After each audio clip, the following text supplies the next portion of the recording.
Hello दोस्तों। आज हम लोग जनरल स्टडी के मोस्ट इम्पोर्टेंट क्वेश्चन करने वाले हैं। भारत में निम्नलिखित में से कौन सा राज्य नीति निर्देशक सिद्धांतों का गांधीवादी सिद्धांत है? इसका आंसर समान काम के लिए समान वेतन, बी में है समान नागरिक संहिता का संरक्षण, सी में है ग्राम पंचायत का गठन करना और डी में है उपयुक्त में से एक से अधिक, उपयुक्त में से कोई नहीं। इसका आंसर बताएं आप लोग। इसका आंसर सी होगा, ग्राम पंचायत का गठन करना।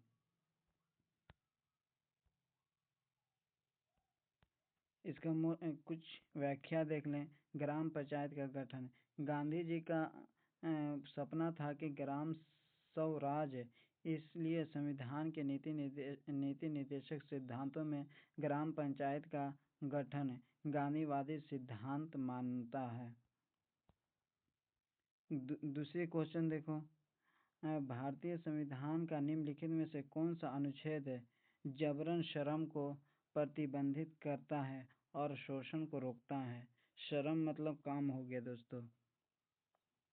इसका ए में है अनुच्छेद 20, बी में है अनुच्छेद 23, सी में है अनुच्छेद 25 और डी है उपयुक्त में से एक से अधिक और ई है इनमें से कोई नहीं।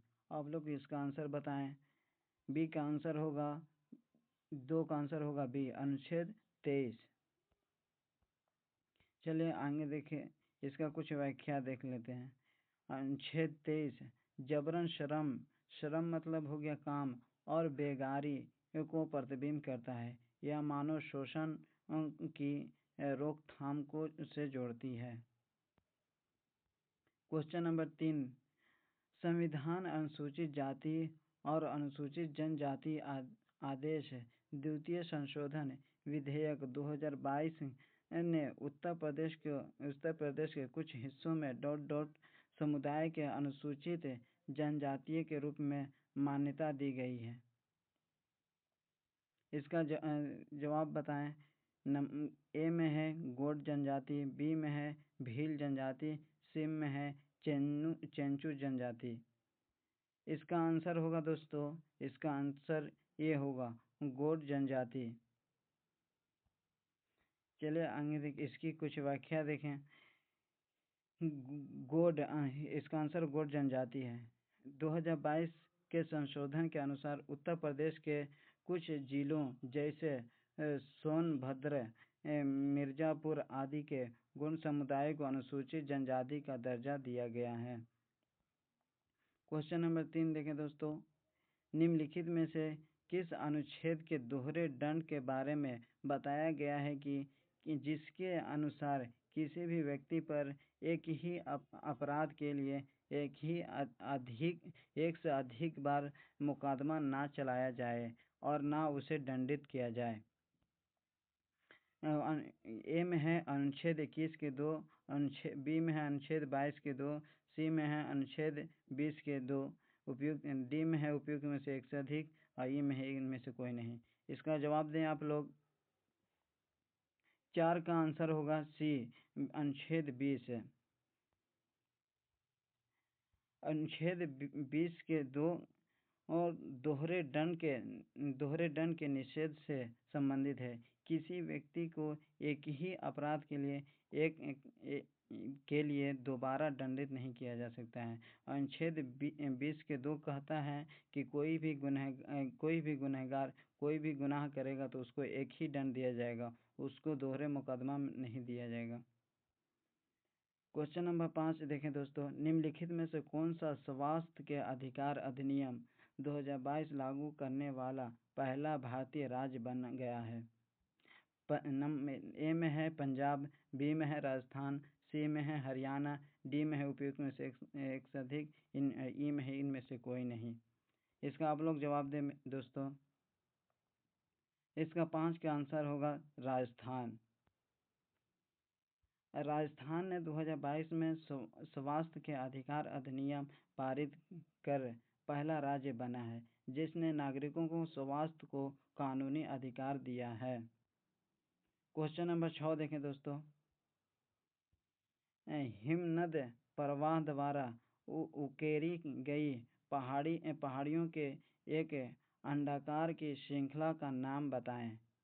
ए में है ड्रमलिंस, बी में है मोरेन, सी में है एस्कर और डी में है उपयुक्त में से एक से अधिक, ई में है इनमें से कोई नहीं। आप लोग इसका जवाब दें दोस्तों। 6 का आंसर होगा ड्रमलिंस। ड्रमलिंस जब भूमि पर बहता है तो अंडाकार पहाड़ियाँ बनती है जिन्हें ड्रमलिंस कहते हैं। क्वेश्चन नंबर 7 देखें दोस्तों। 2011 के जनगणना के अनुसार भारत की साक्षरता दर क्या है? ए में है 74.6%, 60%, बी में है 74%, सी में है 74.04%, डी में है उपयुक्त में से एक से अधिक या ई में है इनमें से कोई नहीं। आप लोग इसका जवाब दें दोस्तों। 7 का आंसर होगा सी 74.04%। 2011 की जनगणना के अनुसार साक्षरता दर 74.04% है। भारत की 2011 की जनगणना के अनुसार कुल साक्षरता दर 74.04%, जिसमें है पुरुष के साक्षरता दर 82.14% और महिला की साक्षरता दर है 65.46%। क्वेश्चन नंबर 8 का जवाब दें मेरे दोस्तों। आबनूस, महोगनी और शीशम के पेड़ किस प्रकार के जंगल का हिस्सा है? ए में है अल्पाइन वनस्पति, बी में है उष्णकटिबंधीय सदाबहार वन और सी में है उष्णकटिबंधीय पर्णपाती वन और डी में है उपयुक्त में से एक से अधिक, ई में है इनमें से कोई नहीं। आप लोग इसका जवाब दें दोस्तों। 8 का आंसर होगा सी उष्णकटिबंधीय पर्णपाती वन। आबनूस, महोगनी और शीशम जैसे पेड़ पर्णपाती वन है, पर्णपाती में पाए जाते हैं जहां पेड़ कुछ समय बाद पत्ते गिर जाते हैं। क्वेश्चन नंबर 11 के जवाब दे दोस्तों। निम्नलिखित में से कौन सा राज्य भारत में लिग्नाइट कोयले का सबसे बड़ा उत्पादक है? ए में है तमिलनाडु, बी में है राजस्थान, बी में है उत्तर प्रदेश, सी में है गुजरात, डी में है उपयुक्त में से एक से अधिक, ई में है इनमें से कोई नहीं। इसका आप लोग जवाब दे दोस्तों। 9 का आंसर होगा दोस्त तमिलनाडु। अब भारत में लिग्नाइट कोयले का सबसे बड़ा उत्पादक राज्य है तमिलनाडु। कारण भारत में लिग्नाइट उत्पादन का सबसे बड़ा केंद्र नेवेली तमिलनाडु है। यहाँ NLC स्थित है जो देश का सबसे बड़ा लिग्नाइट उत्पादक है। 10 का देखें दोस्तों। निम्न में से कौन सा भारतीय राज्य कुल के नाम से जानी जाने वाली पारंपरिक नहर सिंचाई पद्धति के लिए प्रसिद्ध है? ए में है तमिलनाडु, बी में है उत्तर प्रदेश, सी में है गुजरात, डी में है उपयुक्त में से एक से अधिक, ई में है इनमें से कोई नहीं। 10 का आंसर बताएं दोस्तों। 10 का आंसर होगा गुजरात। कुल नामक पारंपरिक नहर सिंचाई पद्धति किस राज्य में प्रसिद्ध है? तो इसका आंसर होगा हिमाचल प्रदेश। हिमाचल प्रदेश।